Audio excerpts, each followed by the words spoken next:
Os 500 anos da chegada dos portugueses e do descobrimento do Brasil serão celebrados durante todo esse mês. Histórias da história brasileira vão ser contadas e a data servirá para despertar nosso interesse por um passado que nos ajuda a entender mais sobre o país.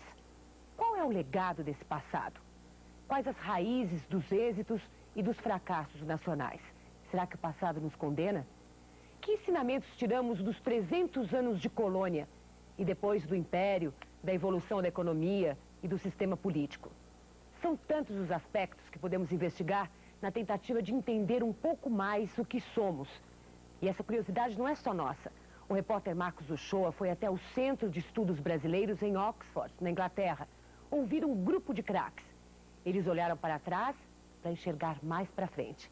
Esse programa é como aquele velho filme De Volta para o Futuro, ou seria De Volta para o Passado. Foram 2 dias de blá-blá-blá sobre o Brasil. O encontro na Universidade de Oxford, onde existe um centro de estudos brasileiros, reuniu historiadores, sociólogos, economistas e cientistas políticos, especialistas brasileiros e estrangeiros. Para a Inglaterra e para Oxford, os 500 anos do Brasil deixam nosso país na infância do mundo. Afinal, só a universidade é mais de 400 anos mais velha do que o Brasil. É a mais antiga da Inglaterra. Visitar Oxford é uma aula de história e cada palestra era uma aula. Uma análise que explicava um pouco do que o Brasil era e é agora. Estamos aproveitando 500 anos para uma reflexão sobre 500 anos da história do Brasil, a experiência colonial, o legado da experiência colonial, sobre a política, Estado, economia, sociedade e cultura do Brasil, só para entender mais, para entender os êxitos, os fracassos, os problemas que foi resolvidos e os problemas que continuam.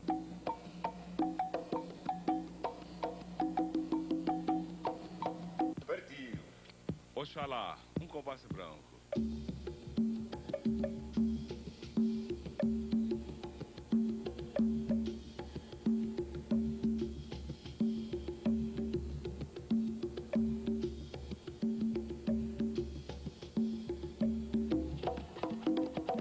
O que influi tanto a gente ter tido tanta gente como escravo no Brasil até relativamente pouco tempo? Primeiro, quer dizer, acabou há 100 anos, mas já durava 300. Tem escravidão há mais tempo no Brasil do que indústria no Brasil, né?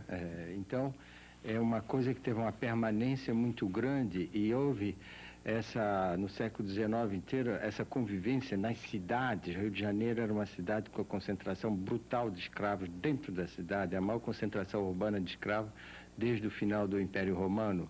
44% dos escravos do Rio, 110 mil pessoas sobre 250 mil eram escravos em 1850, enorme. E isso cria uma relação de violência cotidiana, que é o enquadramento do escravo, a fazenda da Sinha Moça. A Sinha Moça escutava uma vez por dia, ou frequentemente, cotidianamente, o feitor batendo em alguém, né? Então isso tem a apropriação privada da violência, quer dizer, a punição do escravo era feita pelo próprio mestre, não é pela justiça, não é nada. A privatização da justiça, todo esse tipo de violência é herança da escravidão. Não é só a questão racial, é a violência da sociedade brasileira, que antes estava um pouco na periferia das cidades e na zona rural, que eu digo no século XX depois, e que agora, bum, estourou para dentro, né? Quando a gente fala em 4 milhões de escravos trazidos da África, o que representaria esse universo hoje? O senhor teria um número que talvez pudesse comparar para uma sociedade brasileira hoje, com 150 milhões de habitantes, se a gente trouxesse o que seria esse 4 milhões hoje em dia? Bom, para começar, eu disse, não é, no século XVIII, 1700 até 1803, chegaram 2 milhões de escravos. Quer dizer, a proporção de africanos e descendentes de africanos escravos na sociedade brasileira, na independência, era provavelmente maior do que a população de livres e descendente e branco, incluindo aí os índios livres aldeados, não é? Você tem uma situação de truculência inscrita nesse processo muito grande. No Rio, você tem uma ideia, entraram no Brasil 60 mil escravos em 47, no Rio entravam 50 mil, a cidade tinha 250 mil habitantes, quer dizer, chegou um quinto de habitantes a mais. É como se... Chegasse hoje 1,5 milhão. Chegasse 1,5 milhão em São Paulo de pessoas escravas, de repente. Heranças de tempos coloniais. Pouco mais de 30 anos depois que os portugueses chegaram aqui, eles decidiram dividir o Brasil em 15 amplas fatias de terra e entregá-las aos amigos, os nobres do reino. Com as capitanias hereditárias, nascia a primeira estrutura de governo que não deu certo. As capitanias acabaram não se desenvolvendo por desinteresse dos donatários. A história do Brasil tem personagens herdeiros, personagens aventureiros, riquezas exploradas.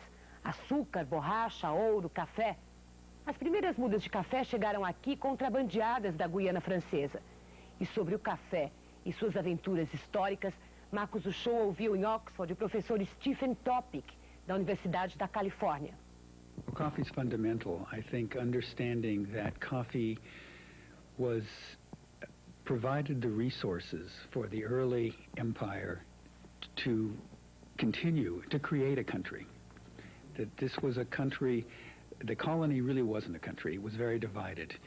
Rio is able to assert its authority and move the boundaries of the country ever to becoming the largest, by far, country in South America, one of the largest countries in the world. Why? Because it had the income from exporting coffee.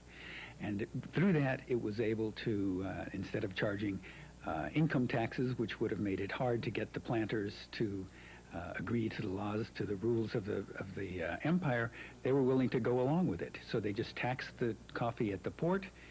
The empire was able to raise money. It could pay off the military, so they didn't face the military, the revolts that Spanish America suffered. And so you wind up getting a fair amount of political peace because of coffee.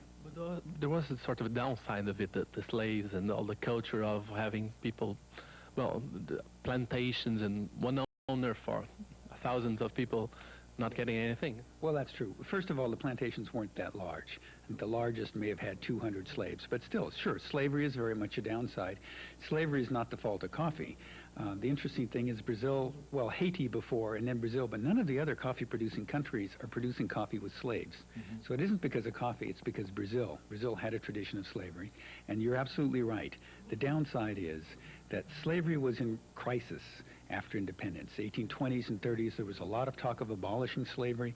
They were importing European immigrants. They were trying to move into a system of industrialization. It was one of the state-led industrialization drives in the world that's been studied. And so they could have gone a different direction. The reason they didn't is because coffee became king. Because they were so successful in coffee, it was hard to switch directions. But the interesting thing is this notion that they'd said that coffee required African slaves was obviously not true. They say, Brasil é café, café é o negro. But it proved to be completely wrong. Why? Because, first of all, in 1850, they were able to stop the African slave trade.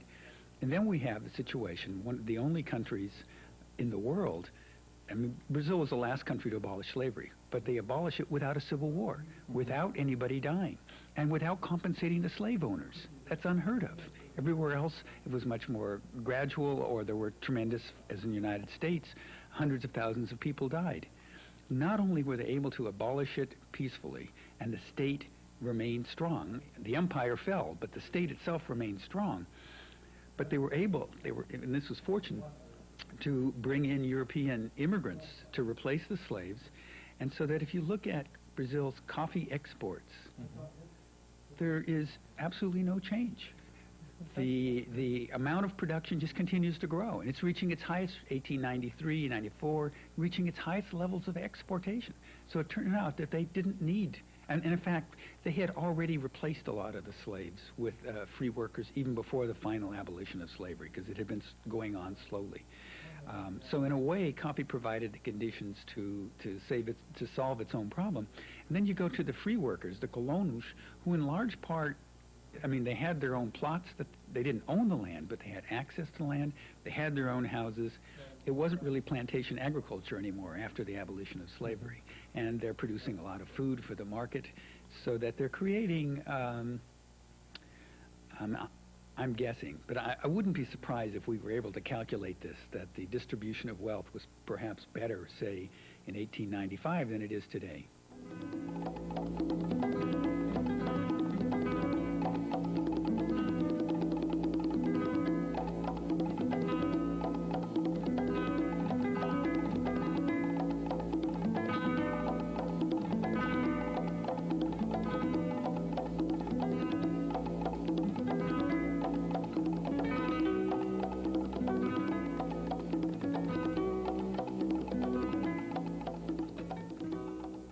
A imigração para o Brasil está lá atrás. O brasileiro de hoje não nota tanto o imigrante como uma coisa recente, como o americano, por exemplo, nota. No que a gente vê o imigrante hoje no Brasil? No que aquele passado influi tanto hoje na nossa vida? Bom, em primeiro lugar, a tua observação de que a gente não nota tanto o imigrante, já em si mesmo é uma observação interessante. Porque a gente não nota tanto o imigrante, porque o imigrante não é um problema no Brasil. Claro que existem novas levas aí, que têm alguma expressão, que devem ser integradas, mas a velha imigração integrou-se completamente no Brasil. Daí a sua própria observação de que em que medida a gente tem que lidar com o problema da imigração no Brasil. É que a imigração não é um problema. Eu acho que em grandes linhas, estou falando em grandes linhas, não em histórias particulares, foi uma história de integração e de êxito. O imigrante, ele veio muito tempo atrás, e por que daquela leva tão grande que veio no começo do século, ela não continuou a fluir como o Brasil, com o tamanho que tem, poderia até ter? Bom, porque a imigração teve dois aspectos. Um aspecto de em que medida interessava a imigração para o Brasil e em que medida as pessoas queriam sair dos seus países de origem. Então, no primeiro caso, a imigração teve um influxo muito grande em anos em que era preciso obter braços para o café, substituindo escravos, né? Essa não era a única razão de atrair imigrantes, mas era, vamos dizer assim, uma das mais importantes, sobretudo no estado de São Paulo. Essa razão, em certa medida, desapareceu. Com relação à Europa, não vou insistir muito, mas também as condições econômicas e sociais da Europa foram mudando ao longo dos anos. Depois houve um fato que criou um corte nos grandes períodos imigratórios, que foi a Primeira Guerra Mundial. Ela desarticulou a imigração. O Programa das Nações Unidas para o Desenvolvimento sugeriu que o Brasil mude a estrutura do gasto social. O relatório da ONU sobre a pobreza mundial, divulgado esta semana, constatou que foi muito pequena a redução, tanto da pobreza como da indigência no Brasil. Desigualdades sociais, de onde elas vêm? Eu acho que isso tem a ver historicamente com a tradição escravocrata brasileira, né? Eu acho que o Brasil foi construído em cima de uma desigualdade social muito profunda, né? E isso levou, se você quiser, a uma certa aceitação disso, tanto por parte das elites, quanto por parte da própria população, né? Que se desenvolveu numa certa atitude de deferência e de aceitação desse destino. Eu acho que isso é uma coisa que agora está começando a mudar, mas eu diria que a história tem muito a ver com isso. Eu diria, se para escolher um aspecto, foi o descaso que até muito recentemente tivemos pela educação, particularmente pela educação popular.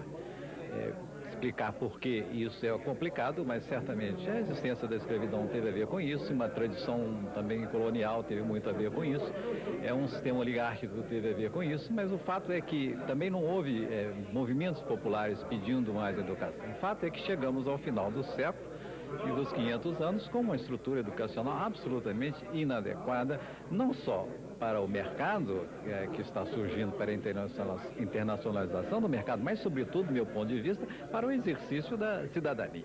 A educação é fundamental para este exercício. Ninguém fala mal de educação, ninguém é contra a educação, mas, no entanto, tem que gastar dinheiro, tem que pagar. Existe um momento em que a sociedade tem que ser mostrada, olha, isso vai valer porque você vai receber uma diferença em termos de cidadania, em termos econômicos, em termos de menos perigo nas ruas. Quer dizer, existe um momento em que as pessoas estão começando a entender isso?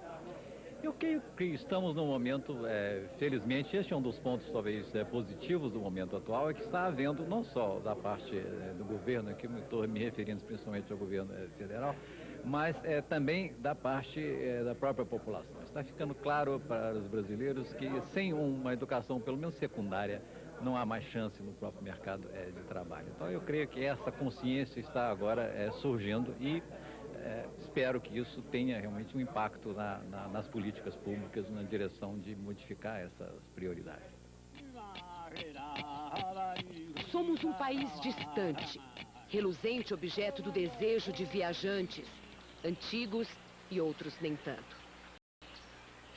Brasil, distante Brasil para os olhos do velho mundo, um oceano de distância na geografia. Uma visão anos-luz longe da realidade. O europeu cultiva o estereótipo. O Brasil é a feliz terra das bananas, terra de bicho, de índio, de floresta. Voe para o Brasil e saboreie as delícias do paraíso dos trópicos. O meu ganza faz tica-tica-bum-tica, pra eu cantar o tica-tica-bum-tica. Com a canção do tica-tica-bum-tica, meu coração faz tica-tica-bum-tica. Somos diferentes. Somos ricos e pobres, belos e feios. Temos o que ninguém mais tem: 55 mil espécies de plantas, uma formidável rede de rios, riqueza para o mundo. Temos a maior variedade de vegetais com importância econômica mundial. E somos também a própria contradição. Ganhamos o nome por causa de uma árvore que já nem existe mais por aqui. Pau-Brasil, a primeira riqueza declarada monopólio da coroa portuguesa. Terra Brasil. Os pesquisadores contam hoje quase 160 milhões de brasileiros, 5 séculos depois de Pedro Álvares Cabral encontrar 5 milhões de índios nestas mesmas latitudes. Eles falavam mais de 1000 línguas. Hoje falamos uma só, embora tantos sequer tenham voz. Que diz o silêncio de 57 milhões de brasileiros vivendo em condição de pobreza? Que querem 3 milhões de crianças e adolescentes que precisam trabalhar? Conhecemos o medo. Jovens de até 29 anos são a principal vítima dos homicídios. Vivemos atrás de grades.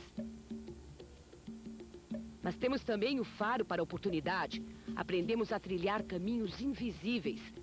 Da mistura de raça surgiu uma gente forte, que aceita a novidade e o diferente, que não empaca diante das tendências, que se adapta a cada exigência que o mundo faz. Um dia fomos uma imensa colônia. De tão pujante, conquistou facilmente a independência. E agora? O que podemos ser? O que seremos de fato? Ou o que queremos ser?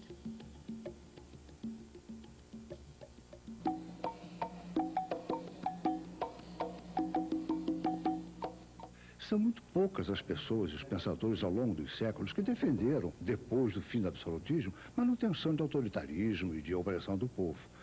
A questão está em como é que nós resolvemos isso, como é que nós asseguramos liberdade de todo mundo, sem que isso venha a significar para aqueles que têm diferenças de riqueza uma ameaça à sua riqueza. O problema tem sido sempre esse, de Tocquevilleano, de que se a liberdade política não vai ameaçar o problema da riqueza, da propriedade. Em torno disso é que, não obstante, a maioria dos membros das sociedades contemporâneas adiram aos valores liberais. O problema é até onde eles estão dispostos, cada um está disposto a defender e implementar esses valores, mesmo se à custa de alguma perda econômica. Aqui é que a coisa complica. Porque a elite brasileira, os ricos brasileiros ao longo da história mostraram uma competência muito grande em manter essa riqueza, ou pode-se ver o outro lado, quer dizer, o povo brasileiro mostrou uma incompetência em mudar esse estado de coisas, né? Pois é, mas por outro lado, considerando o patamar de onde nós partimos, às vezes esquecemos que durante o século XX o Brasil teve o mais impressionante desempenho em termos de melhoria material da sociedade do que qualquer outro país. Partimos de um patamar, entretanto, em que muito baixo. Nós tínhamos, no início do século, a mesma renda per capita que El Salvador. Né? Isso em 1900, a mesma renda per capita era uma miséria total. Então, nós tínhamos um desempenho excepcional. E as condições materiais absolutas da população, todas melhoraram sem dúvida nenhuma. A questão está em que nós não avaliamos as coisas apenas do ponto de vista absoluto, avaliamos relativamente. Todo mundo melhorou, mas uns melhoraram muito mais do que outros. Isso não só em termos nacionais, como em termos internacionais. Nós comparamos também como é que um operário têxtil no Brasil vive como vive um operário têxtil na Suécia. O Brasil moderno também enfrenta um grave problema. A violência associada à criminalidade tem crescido demais. A concentração da violência na periferia das grandes cidades está ligada diretamente à má distribuição de renda e ao desemprego. Mas essas não são as únicas causas. Eu acho que aquela história que o brasileiro é pacífico, que não tem violência, evidentemente não é verdade. Quer dizer, o Brasil tem uma tradição de violência, inclusive no campo, muito grande. Mas eu diria que a violência urbana que nós temos hoje é um fenômeno moderno, é um fenômeno que está ligado à questão da droga, que está ligado à deterioração das condições urbanas, está ligado às condições do mercado de trabalho que excluem setores importantes da população que buscam formas alternativas de vida, não é? E isso tem a ver com a cultura da droga e com a delinquência, de modo que eu acho que tem um componente novo muito importante aí. Violência privada, por exemplo, no Brasil, é enorme desde a colônia. O que hoje se reflete na violência urbana. Antes era principalmente rural, hoje ela se reflete na violência urbana, na qual aparece um enorme desrespeito pela vida humana. Nós no Brasil costumamos a ver cadáveres na rua sem que isso nos choque mais. E isso indica, eu acho sim, uma falta de respeito pela vida humana, o que nega totalmente essa ideia de cordialidade brasileira. A vantagem agora, novamente, é que isso está se passando no meio urbano e que a reação também já está sendo maior, e particularmente a pressão no sentido de modificar todo o sistema policial, todo o sistema judiciário, que são, em parte, responsáveis pela impunidade da violência e pela manutenção dessa violência. Eu acho que tem uma situação quase de guerra civil lavada, né? Você vê São Paulo, Rio, São Paulo tem 60 mortes no fim de semana, e acontecem tragédias que eu tenho certeza, como historiador, vão ser estudados como casos de aberrações do final do século XX. O massacre de 111 prisioneiros em Carandiru é qualquer coisa que vai ficar registrada como uma das barbaridades da sociedade brasileira. Eu acho que isso tem que ver muito, primeiro, com a urbanização acelerada, né? Você tem uma massa de pessoas se movendo, isso tem um peso muito grande. Essa imigração acelerada teve muito a ver com períodos de alta atividade econômica, enquanto que hoje, se você não tem um Brasil catastrófico, você tem problemas sérios no sentido de ampliação de empregos, etc. Essa, digamos, é uma razão óbvia, não é a única, mas é uma razão óbvia para o crescimento da violência, ligada a outros tópicos, desarticulação da família, a influência, em certa medida, tão falada, mas a influência, sim, a meu ver, da mídia, influência negativa da mídia, sem exagerar essa influência. Mas todos esses são fatores que nos levaram à aceitação, isso aqui é pior, à aceitação do inaceitável. A violência e a insegurança que ela provoca corroem a vida do brasileiro. Mas já melhoramos em outros indicadores da vida nacional. Andamos para frente, como vimos no programa. Ainda que seja verdade que muitas vezes aceitamos o impensável. 500 anos produziram um país que, a essa altura, não espera que as soluções venham só do governo. A participação através do voto é importante, mas é limitada. Melhorar o Brasil é um trabalho diário, também nas pequenas coisas, nos pequenos gestos.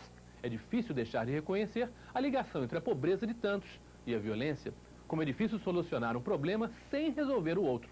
E estudar a nossa história é importante, nem que seja para se aprender a condenar um pouco menos e a entender um pouco mais.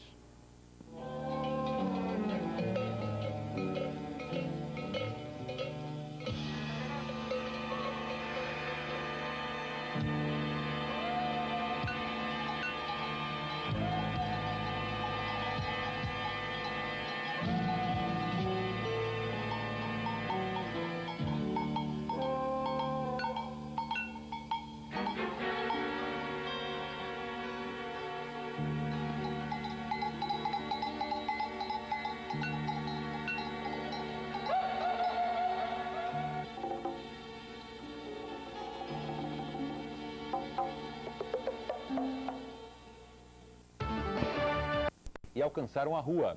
A cadeia tem capacidade para 60 presos, mas antes da fuga abrigava 163 em 8 celas. As últimas projeções de voto no Peru indicam que o presidente Alberto Fujimori passou à frente na corrida por um terceiro mandato. Mesmo assim, ele seria obrigado a enfrentar o candidato da oposição, Alejandro Toledo. De acordo com as projeções de 3 empresas de pesquisa feitas nos centros de apuração, Fujimori estaria ligeiramente na frente do rival Toledo. Nas primeiras projeções feitas depois do fechamento das urnas, as pesquisas indicavam que Toledo iria vencer o primeiro turno com uma estreita margem sobre Fujimori e teria também que enfrentar o segundo turno. 3.000 pessoas formaram uma corrente humana em Washington para protestar contra o Fundo Monetário Internacional e o Banco Mundial, que vão se reunir no final de semana que vem. Os manifestantes querem que as duas entidades deixem de cobrar os juros da dívida dos países do terceiro mundo. Cerca de 3.000 manifestantes se reuniram na capital dos Estados Unidos para pedir que o Fundo Monetário Internacional e o Banco Mundial perdoem os juros da dívida externa dos países em desenvolvimento. O protesto, chamado de Jubileu 2000, contou com a presença de crianças, jovens, aposentados e representantes de sindicatos. Eles acreditam que a cobrança dos juros impede que os países do terceiro mundo invistam em saúde, educação e obras sociais. Os manifestantes seguiram até o Capitólio, onde formaram uma corrente humana em volta do prédio. O Banco Mundial e o FMI já fizeram um programa para alívio do pagamento da dívida de países do terceiro mundo. No total, 27 bilhões de dólares vão ser perdoados. A Conferência Ministerial do Movimento dos Países Não Alinhados chega ao fim com o pedido de um sistema global baseado em relações econômicas mais justas.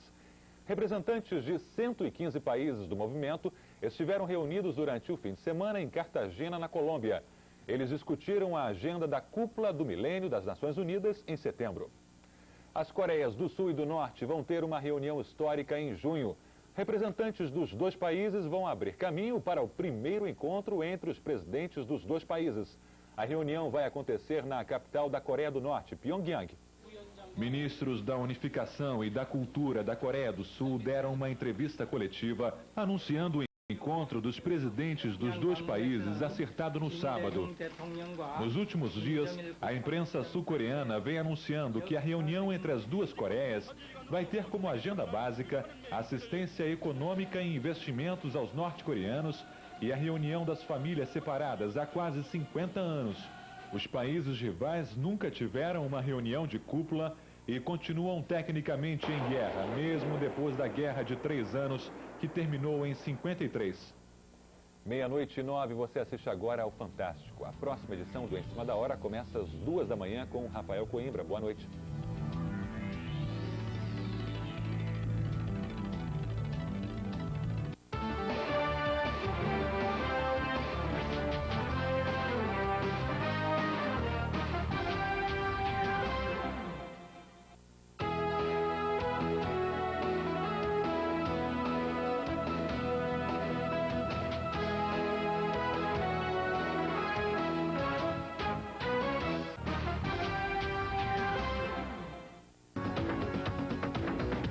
trabalho pioneiro nas favelas de São Paulo, referência em todo o país, está ameaçado. Vamos falar das dificuldades da Associação Monte Azul em continuar um projeto de assistência que existe há 21 anos e que garante cultura, saúde e educação para 18 mil moradores de 3 grandes favelas aqui da periferia da cidade. Espaço Aberto, com Caco Barcelos, nesta segunda, 21h30 da noite.